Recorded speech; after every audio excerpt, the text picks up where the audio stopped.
posa akosa qui est président mutu alwa libéré Jean-Marc Kabunda pesa Jean-Marc Kabunda na prison non Kabunda mutu abimisa mo ko batika ye de Jean-Marc Kabunda za na pouvoir mais ceux qui Kabila zaki na appliquer monanga alinga futa pe mbongo wana batiki mutu wana te hein conscience na ba pour libino batiko nanga ba congolais conscience na bino sala ate.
On senga na excuse na ba tunyo stu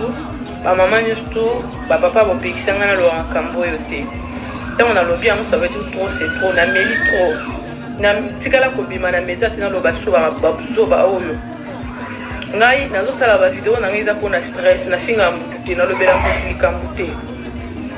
ce qui justice ya mokili ba pesa ye raison ya nzambe ezali okoko sa mutu boye mais conscience na yo e o sala un jour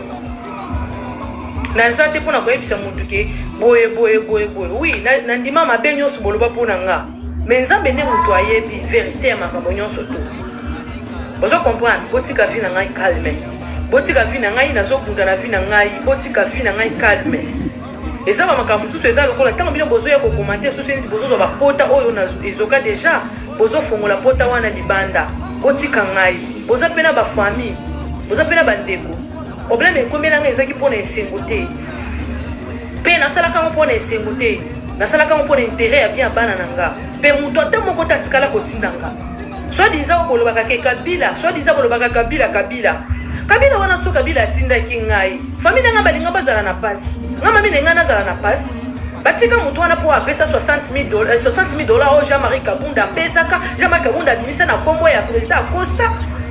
qui est président mutu alwa libéré Jean-Marc Kabunda pesa Jean-Marc Kabunda na prison non Kabunda mutu abimisa mo ko batika ye de Jean-Marc Kabunda za na pouvoir mais ceux qui Kabila zaki na appliquer monanga alinga futa pe mbongo wana batiki mutu wana te hein conscience na ba pour libino bandeko nanga ba congolais conscience na bino sala ate mutu wana batika ye po afuta mbongo non mais ceux qui Kabila zalaki pe derrière moi mais balinga batika ye ta botika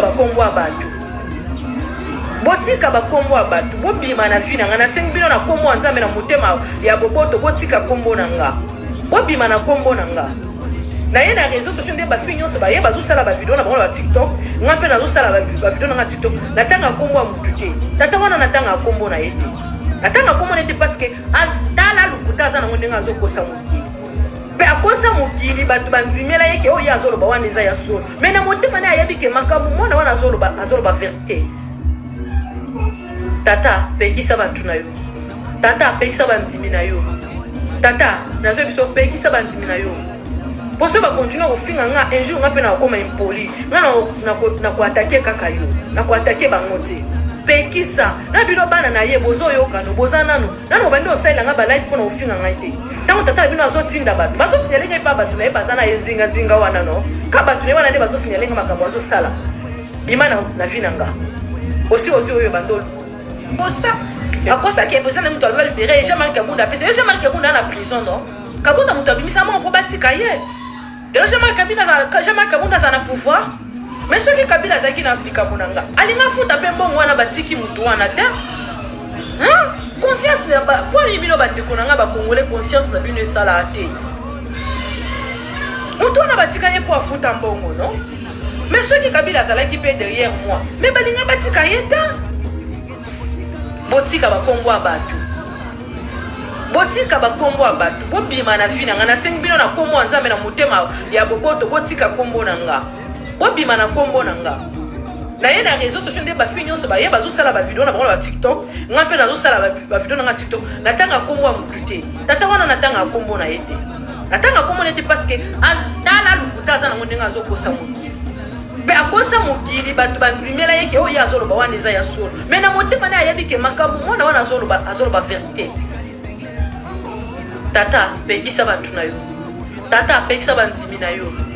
tata nazoyebi biso pekisa bandimi na yo pour ça va continuer au fin nga un jour nga pe na koma impoli nga na ko attaquer kaka yo na ko attaquer bangote pekisa na bino bana na ye bozo yo kano bozana nano bandi osala nga ba live pona ofinga nga ite tango tata bino azotinda bato bazo signaler pa bato na ye bazana ezinga zinga wana no ka bato ne wana nde bazo signaler nga makabo azo sala bima na vina nga osi oyo bandolo eloko na osenga pe na osenga na excuse na ba tunyo stu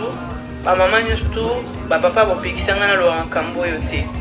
tant na lobby amu ça va être trop c'est trop na meli trop na tikala ko bima na meta tina lo baso ba buso ba oyo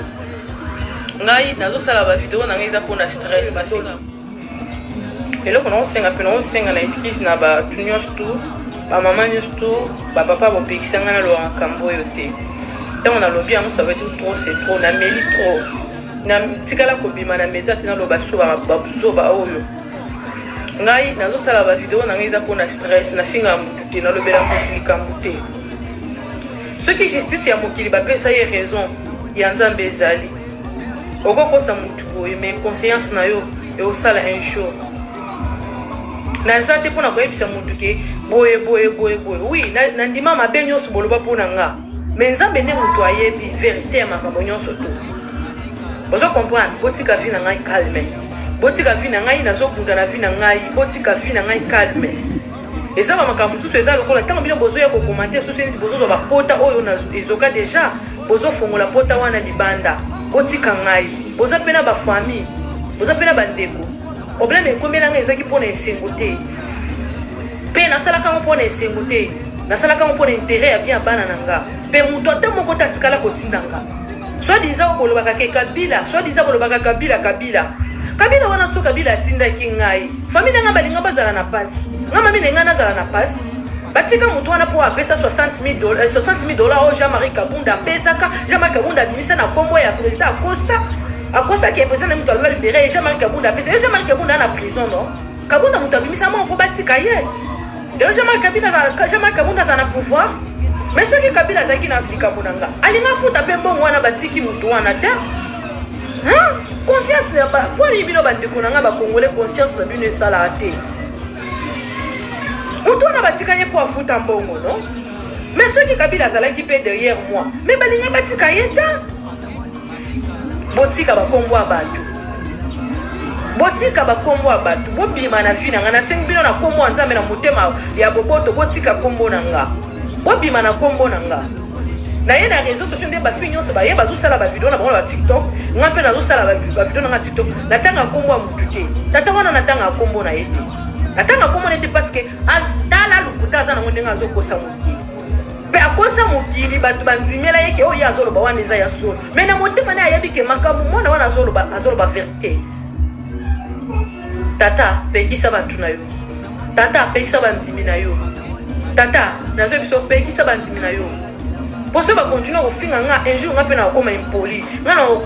na ko attaquer kaka yo na ko attaquer bangote pekisa na bino bana na ye bozo yo kano bozana nano bandi osala nga ba live pona ofinga nga ite tango tata bino azotinda bato bazo signaler nga pa bato na ye bazana ezinga zinga wana no ka bato ne wana nde bazo signaler nga makambo azo sala bima na vie nanga osi oyo bandolo akosa ki président mutu alwa libéré Jean-Marie Kabunda pesa Jean-Marie Kabunda na prison non Kabunda mutu abimisa mo ko batika ye de Jean-Marie Kabunda za na pouvoir mais ceux qui Kabila zaki na likambo nanga alinga futa pe mbongo wana batiki mutu wana te conscience na ba pour les bino bandeko nanga ba congolais conscience na bino esala ate Mutu na batika ye pour afuta mbongo, non? Mais ceux qui Kabila azalaki pe derrière moi, mais balinga batika ye ta. Botika bakombo abatu.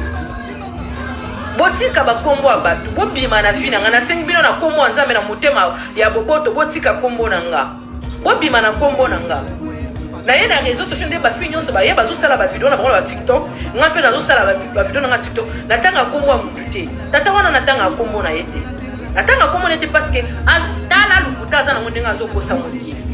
Mais à cause de mon kili, batu bandimela yeke o ya zolo ba wana eza ya solo. Mais na motema na yabi ke makabu mona wana zolo ba vérité. Tata pekisa batu na yo. Tata pekisa bandimi na yo. Tata nazo biso pekisa bandimi na yo. Poso ba continuer ko finga nga un jour nga pe na koma impoli. Nga na ko attaquer kaka yo. Na ko attaquer bangote. Pekisa na bino bana na ye bozo yo kano bozana nano bandi osala nga ba live pona ofinga nga ite. Tango tata bino azotinda batu bazo signaler pa batu na bazana ezinga zinga wana no ka batu ne wana ne bazo signaler nga makambo azo sala bima na vinanga osi oyo bandolo eloko na osenga na excuse na ba tunyos tu ba mama nyos tu ba papa bo pekisa nga na lo makambo yo te tango na lobby yango ça va être trop c'est trop na meli trop na tikala ko bima na meza fina lo baso ba buzo ba oyo ngai nazo sala ba vidéo na ngai za pona stress na finga mutu te na lobela mokili kambute ce qui justice ya mokili ba pesa ye raison ya nzambe ezali okoko sa mutu boye mais conscience na yo e o sala un jour na zate pona ko yebisa mutu ke boye oui na ndima mabe nyonso boloba pona nga mais nzambe ne mutu ayebi vérité ya makambo nyonso to bozo comprendre botika vi na ngai calme botika vi na ngai nazobunda na vi na ngai botika vi na ngai calme eza ba makambo tuso eza lokola tango bino bozo ya commenter so senti bozo zo ba pota oyo na ezoka déjà bozo fongola pota wana libanda botika ngai boza pena ba famille boza pena ba ndeko problème ekomela ngai ezaki pona esengo te pe nasala kango pona esengo te nasala kango pona intérêt ya bien bana nanga pe muto ata moko tatikala kotindanga soit disant bolobaka ke Kabila soit disant bolobaka Kabila wana so Kabila tinda kingai famille nga balinga bazala na pasi nga mami lenga nazala na pasi batika mutu wana po apesa $60,000 o Jean-Marie Kabunda pesaka Jean-Marie Kabunda bimisa na kombo ya président akosa ki président mutu alwa libérer Jean-Marie Kabunda pesa Jean-Marie Kabunda na prison non Kabunda mutu bimisa mo ko batika ye de Jean-Marie Kabunda za na pouvoir